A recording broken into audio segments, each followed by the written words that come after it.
الحمد لله رب العالمين والعاقبة للمتقين ولا عدوان إلا على الظالمين وأشهد أن لا إله إلا الله وحده لا شريك له أشهد أن محمدا عبده ورسوله أدى الأمانة وبلغ الرسالة ونصح الأمة وكشف الغمة وجاهد في الله حق جهاده حتى أتاه اليقين. اللهم صل وسلم وبارك على سيدنا محمد في الأولين وفي الآخرين وفي الملأ الأعلى إلى يوم الدين.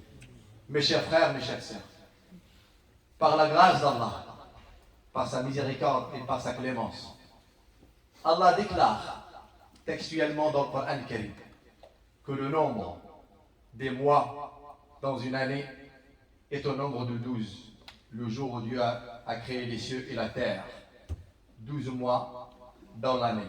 Parmi ces 12 mois, 4 mois sacrés dans lesquels on doit se comporter d'un comportement beaucoup plus particulier que ce que nous devons avoir habituellement.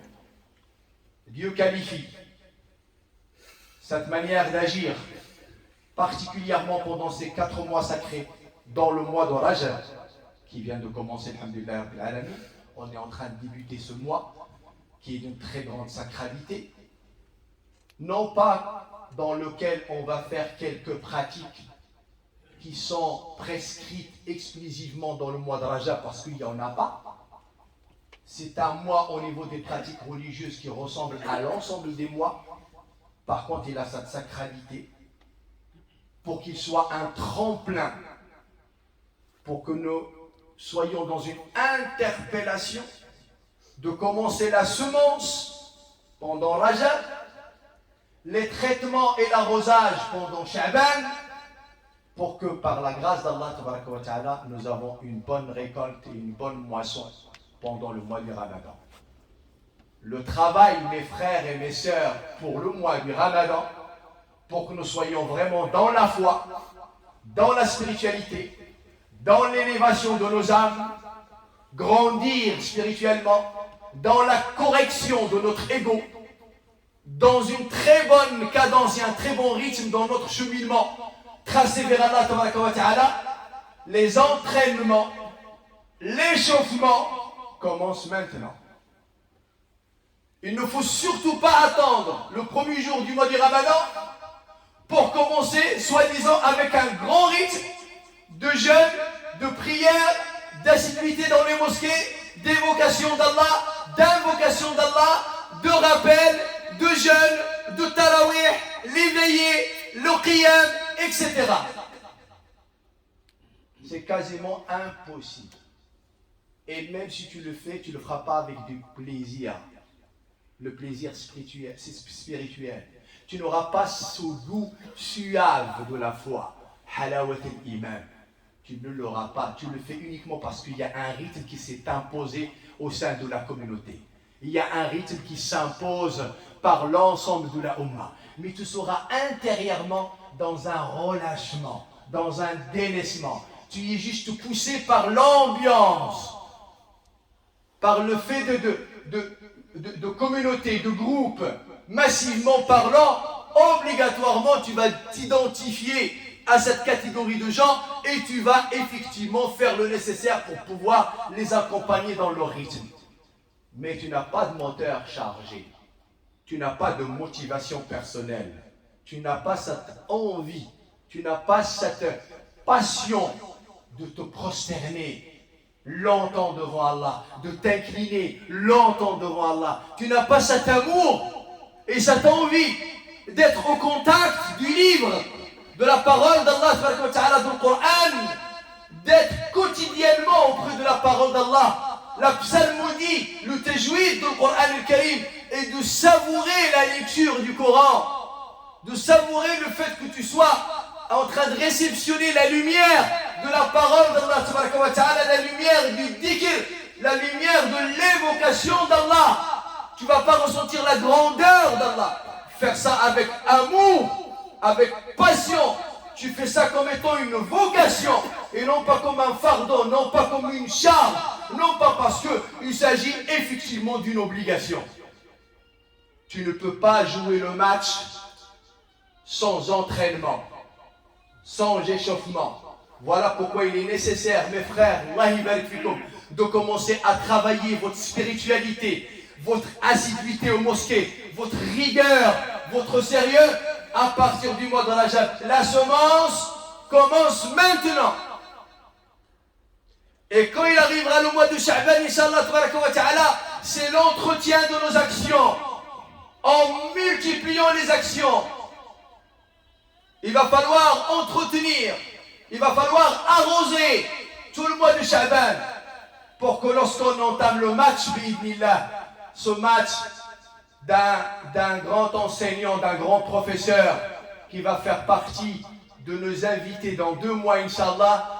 Mais ce grand prof qui est le mois du Ramadan, il viendra pour nous donner de très grandes leçons dans le dogme, dans la foi, dans la rectitude, dans la discipline, dans la moralité, dans la ligne de conduite, dans nos relations, dans les adorations horizontales qui sont d'une très grande importance.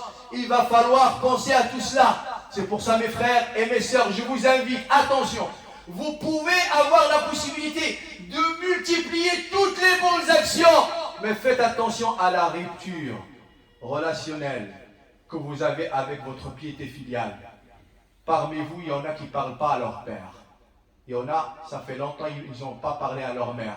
Il y en a qui ne se parlent pas entre frères et sœurs. Il y en a qui ne se parlent pas entre cousins et cousines. Il y en a qui ne se parlent pas entre voisins. Il y en a qui ne se parlent pas entre amis.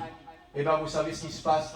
Vous avez beau à faire tarawih, vous avez beau à jeûner, vous avez beau à prier, à faire toutes les adorations. Elles vont être accrochées. Et elles ne seront même pas présentées devant Allah. Car le prophète nous a annoncé qu'Allah lui-même, quand tu lui apportes les actions de n'importe quel fidèle, Allah lui-même leur dit: laissez ces deux-là avec leurs actions tant qu'ils ne se sont pas réconciliés. Votre dossier ne sera même pas traité. Allah ne regarde même pas votre registre de vos bonnes actions pour voir s'il le valide ou il ne le valide pas. Il ne le verra même pas. Il ne le verra même pas. Il sera mis de côté. Il sera mis de côté. Pourquoi? Parce que vous n'avez pas compris que le mois du Ramadan, c'est pour tisser les liens. Le mois du Ramadan, c'est pour augmenter votre foi, c'est pour travailler votre spiritualité, c'est pour corriger votre ego, c'est pour enlever l'orgueil, l'ostentation de ton cœur, ce sentiment de supériorité. Oui, je leur ai fait de très bonnes choses, ils doivent me demander pardon. C'est à lui de s'excuser, c'est à lui de demander pardon. Ce n'est pas celle-ci la caractéristique d'un bon musulman. Un bon musulman, il se rabaisse devant ses frères musulmans. Devant ses frères musulmans. Au contraire, il est serviable, il est accessible, il est doux, il est très facile. Parce que c'est l'effet, c'est le fruit de la foi, c'est le fruit de l'obéissance à Allah, c'est le fruit de cette moralité tirée de la grande moralité du messager Mohammed alayhi salatu wassalam. Le musulman, mes frères et mes sœurs, il est dans cette éthique. Donc, commencez dès maintenant à rétablir les situations et les relations avec votre piété filiale. Visitez vos pères, visitez vos mères, appelez-les s'ils sont loin au téléphone. Réconciliez-vous avec vos frères, avec vos sœurs, avec vos cousins, avec vos cousines, avec vos voisins, avec des frères ici à la mosquée. Descends un petit peu très bas. Élève les autres. Concentre-toi sur leur qualité. Regarde que tes défauts à toi et cherche à les corriger. Sois pardonneur. Passe à autre chose. Sois fort par l'iman. Sois fort par la relation que tu vas avoir avec Allah Ta'ala. Pardonne. Et, subhanallah, cette caractéristique de la patience. Patiente et maîtrise la colère au fond de toi. Cherche à l'évacuer par le dhikr, par la lecture du Coran, par l'amour d'Allah, l'amour du prophète Mohammed alayhi salatu wassalam, et de la clémence, de la miséricorde pour l'ensemble de l'humanité, et en particulier tes proches. Tes proches, change-toi. Montre-leur le vrai visage du croyant, le vrai visage de celui qui cherche à ressembler au prophète alayhi salatu wassalam. Arrête d'être sur tes chevaux et nous dire oui, c'est à eux de faire. Ils ont commis des injustices envers moi. Ils ont dit des mauvaises paroles sur moi. Donc, Wallah al-Adim, j'irai pas les voir. Je ne ferai pas le premier pas. C'est à eux. C'est pas ça l'islam. C'est pas ça l'islam. C'est vraiment, tu cherches à t'approcher d'Allah, tabaraka wa ta'ala, enlève tout ce qui pourrait être barrière justement de t'empêcher à cheminer vers Allah. الله يوفقنا وإياكم.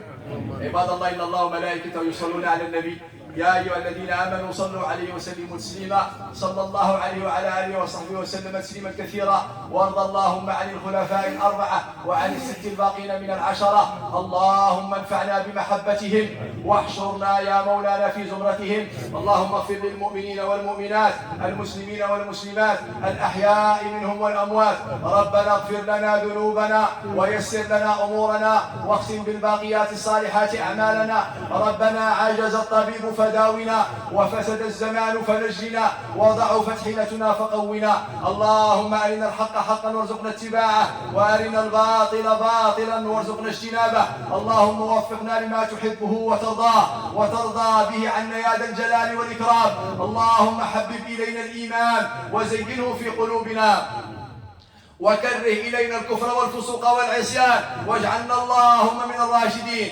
اللهم آت نفوسنا تقواها وزكها أنت خير من زكاها أنت وليها ومولاها برحمتك يا أرحم الراحمين يا رب العالمين اللهم اقسم لنا من خشيتك ما تحول به بيننا وبين معصيتك ومن طاعتك ما تبلغنا به جنتك ومن اليقين ما تهون به علينا مصائب الدنيا ومتعنا اللهم بأسماعنا وأبصارنا وقواتنا أبدا ما أبقيتنا واجعله الوارث منا واجعل ثأرنا على من ظلمنا وانصرنا على من عادانا ولا تجعل مصيبتنا في ديننا ولا تجعل الدنيا أكبر همنا ولا مبلغ علمنا ولا إلى النار مصيرنا واجعل الجنة هي دارنا واجعل الجنة هي دارنا واجعل الجنة هي دارنا ولا تسلط علينا بذنوبنا من لا يخافك فينا ولا يرحمنا برحمتك يا أرحم الراحمين يا رب العالمين وصل اللهم وسلم وبارك على سيدنا محمد وعلى آله وصحبه أجمعين سبحان ربك رب العزة عما يصفون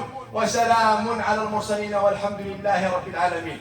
أيها الإخوة الكرام أيتها الأخوات الكريمات كما بين لكم الأخ المختار معنا ضيوف من مدينة سان نازير بعد الله تعالى يعتمدون على نفقاتكم وعلى كرمكم وعلى جودكم فالله يعطيكم الخير قولوا امين والله يحفظكم ويستركم ويستر لكم الوليدات ما نردوش الاخوه ديالنا ايديهم فارغه ما نمشيو ان شاء الله حتى نساهموا في هذا البيت المبارك ان شاء الله. Je vous invite les frères inchallah et les sœurs d'être généreux envers nos frères de Saint-Nazaire. Allah يبارك فيكم. Après Allah Ta'ala, il compte sur vos dons, sur votre générosité. Soyez généreux. Barakallahu fikum. Wa qumu ila salatikum. Alhamdulillah.